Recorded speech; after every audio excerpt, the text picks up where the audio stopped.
Hey guys, today we are looking at day 2 for our 8.1 set of notes, and today we are focusing on what a series is as an extension of what sequences are. So yesterday we went through and talked about sequences, how we identify them, how we write out their terms, how we can write their equations, and today we're going to be focusing very similarly on series, how we describe them, how we write out their terms, how we write their equations, so on and so forth.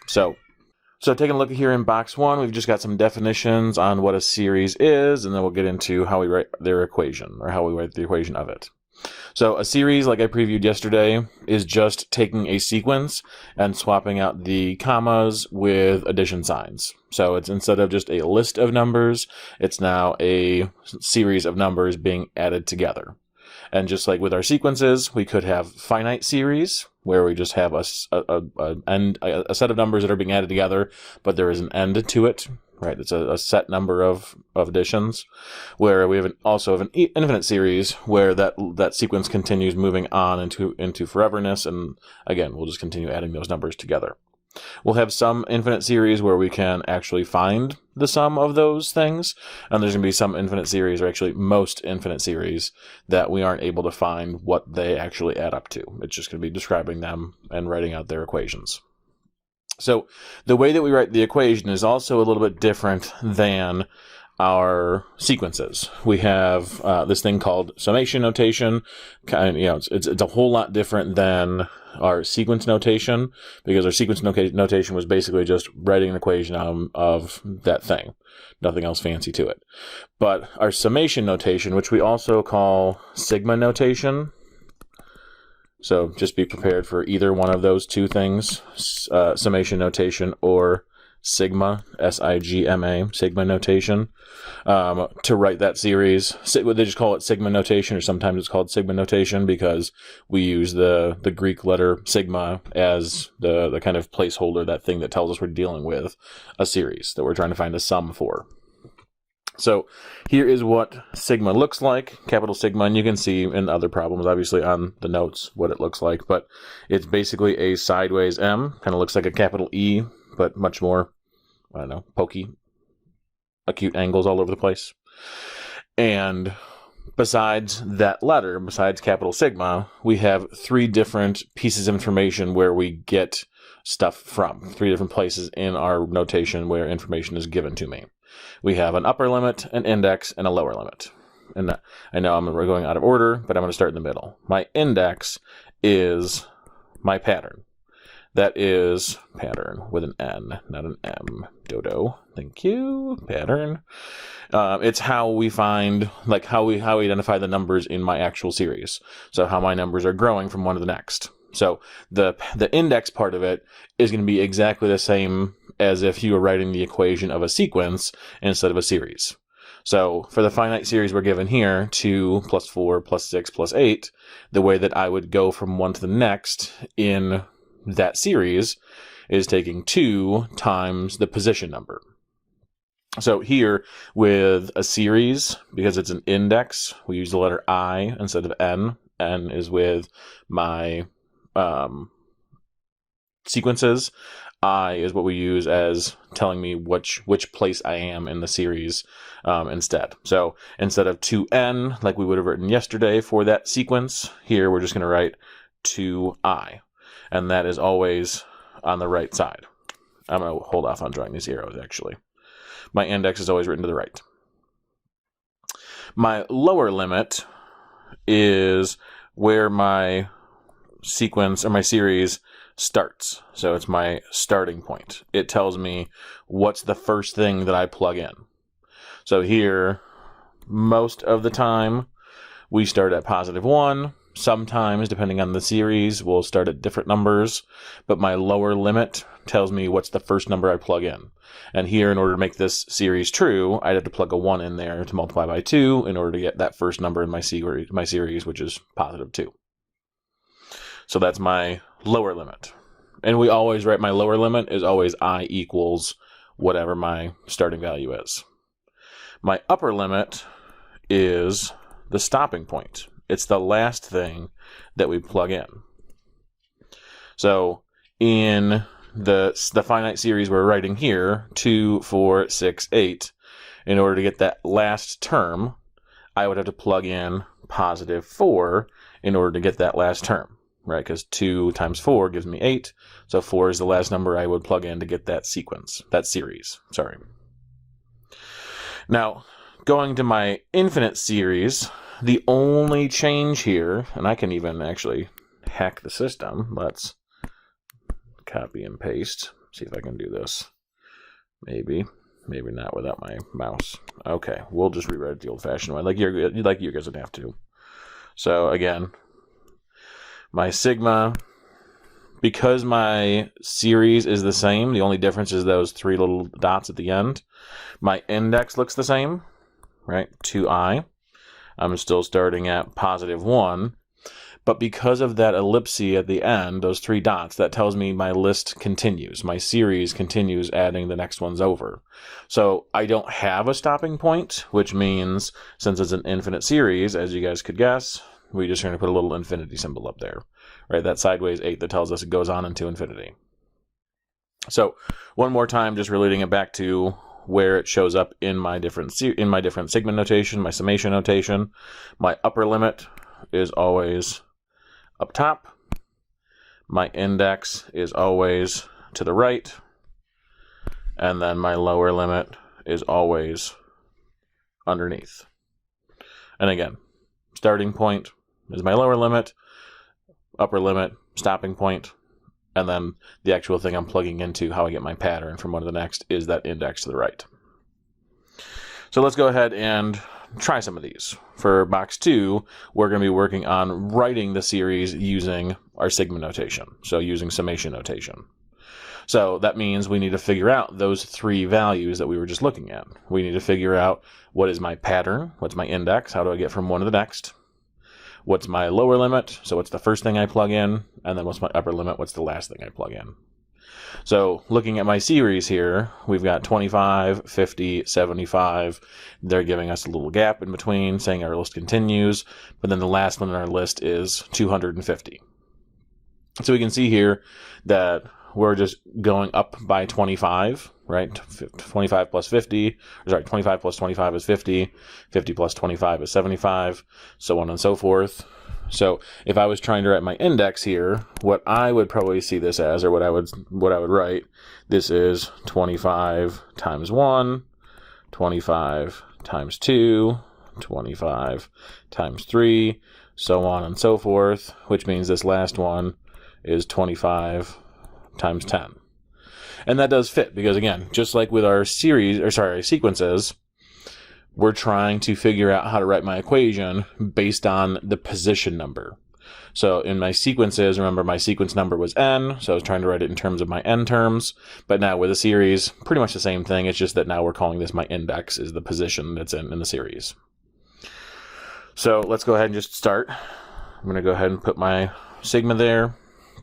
We just identified my index. My pattern is 25i, 25 times the index. So my lower limit should be the first thing I plug in to give me my first term, which you can even see there. Positive 1 is that first thing, I equals 1. And then my last term, because this is a finite series. You're going to hear me keep saying that. I'm going to mix up sequences and series. I'll try and correct myself if I recognize it. But if I say sequence and we're looking at a summation, obviously I'm talking about a series. It is what it is. Anyway, so in my last term here, because it is finite, the last index that I would have to plug in here would be positive 10 to give me 250, which means my upper limit should be 10. Because that's how I would go about doing this. If I plugged in 1, I would get my first term. I would continue through that list until I hit 10. 10 is my last term, so that is what my series is generated by. Okay, taking a look at number 2 here. This series, or at least the sequence of numbers here, should look familiar to us. We just did this yesterday in our notes. Here we recognize that my top numbers are just increasing by 1, starting at 1, and my bottom numbers are increasing by 1, starting at 2. So if I was going to try and write this based on the index, again here, I equals 1, I equals 2, I equals 3, ... I is my last one over here. So if I'm trying to write those, the top of my fraction is just the index. The bottom of my fraction is my index plus 1. And that's my index. That's the index of the whole sequence. Nope, the whole series. Told you I was going to do it. So I'm going to go ahead to sigma notation. My index for the whole series was I over I plus 1. My lower limit, the first thing I plug in, was positive 1. My upper limit, well, it's ... so infinity. Now, there is more than one way of writing these, because when you're writing these series, you have your choice on what your starting value is.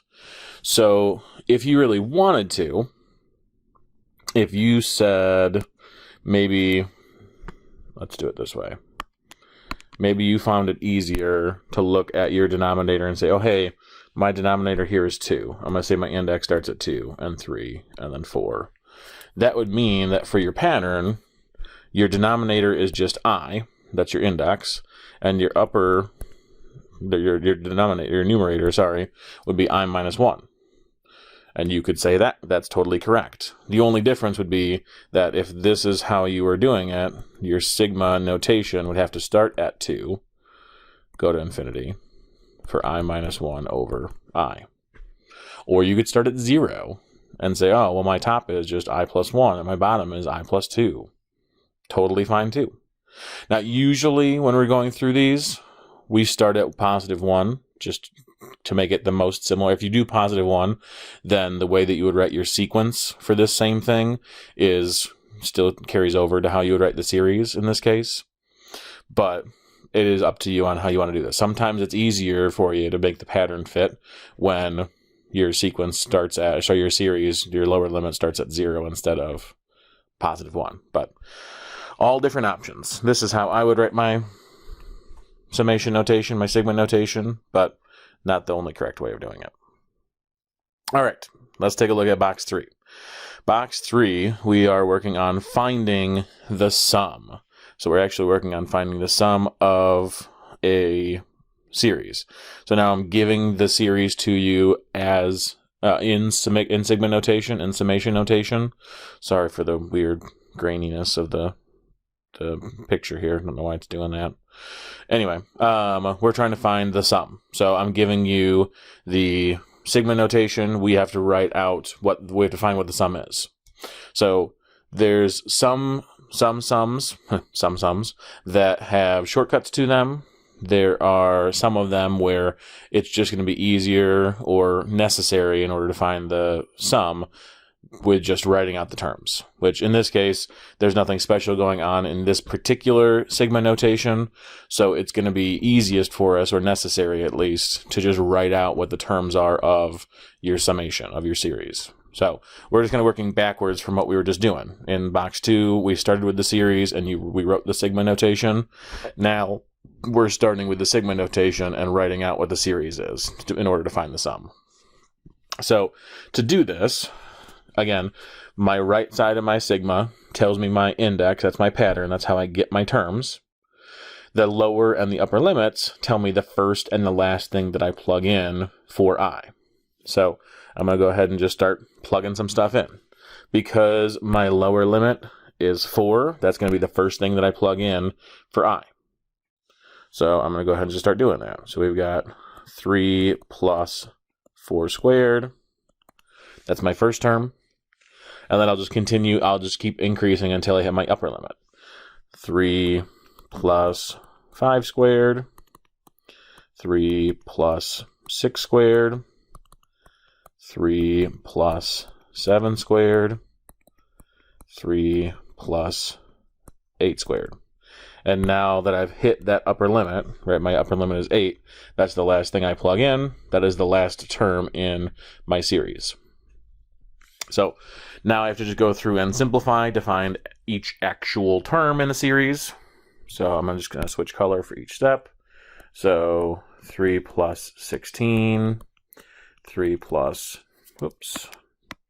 25. Oh, there's a plus in between. Thank you very much. 3 plus 39. I started doing that in my head. 36.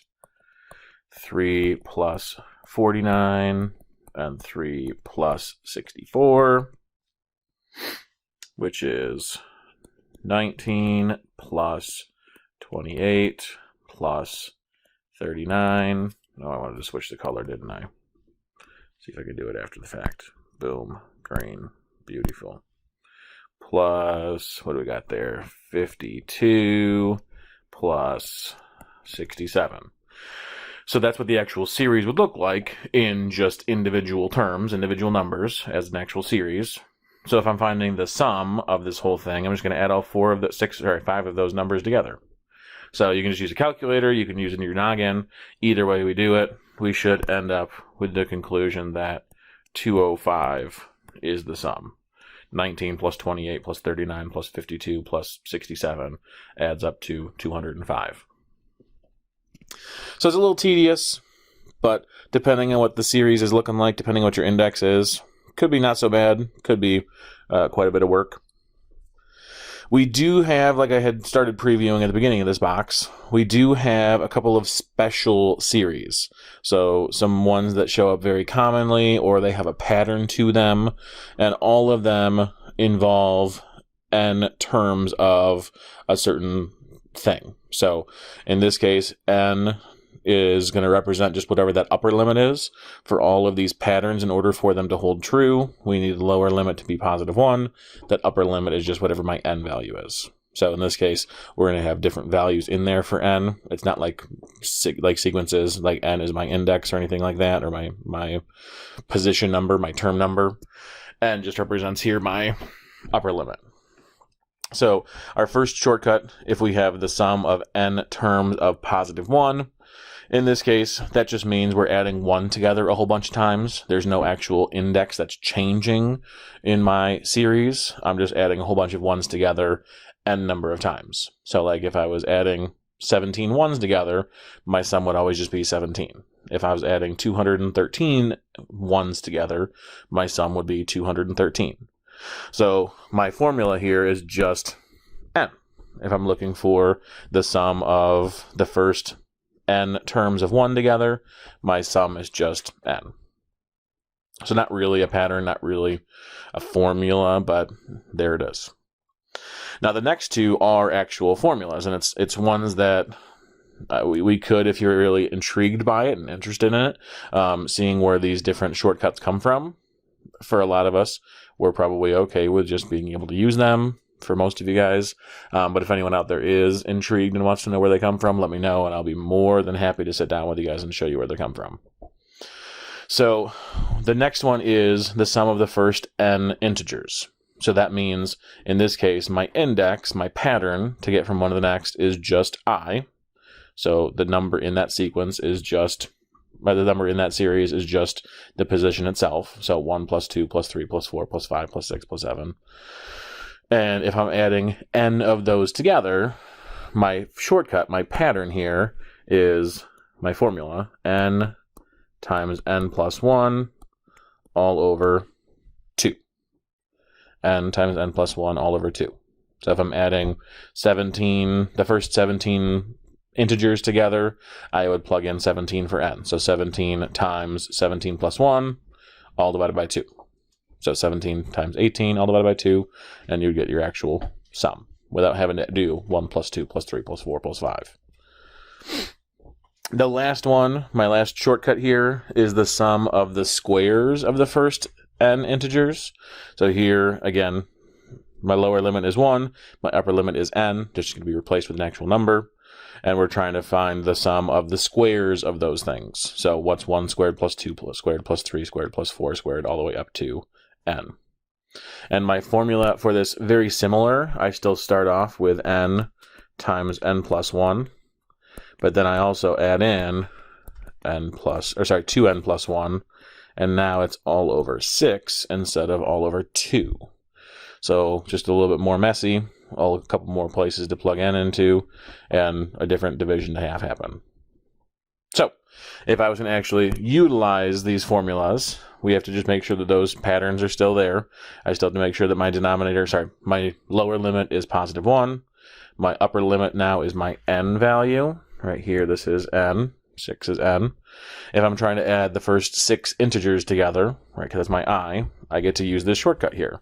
The sum of the first n integers is just n times n plus 1 all over 2. So I'm just going to rewrite that formula for us so I don't have to keep jumping up and down. N times n plus 1 all over 2. So if I was going to substitute 6 in there, 6 times 6 plus 1 all over 2 is 6 times 7 all over 2, which is 42 over 2. So my sum should be 21.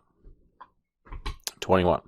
Which, if you do add those numbers together, it does work, right? 1 plus 2 is 3, plus 3 is 6, plus 4 is 10, plus 5 is 15, plus 6 would be 21. So that pattern does fit. The formula works as it should, because I'm telling it to you, and you're going to be utilizing it. All right, that's all I have for right now for series. Your homework is up at the top of the screen, page 415, 32 to 50, just the evens. As always, if you have any questions, concerns, thoughts, ideas, hopes, or dreams, make sure you guys are reaching out and letting me know. Otherwise, have a fantastic day. We'll see you soon.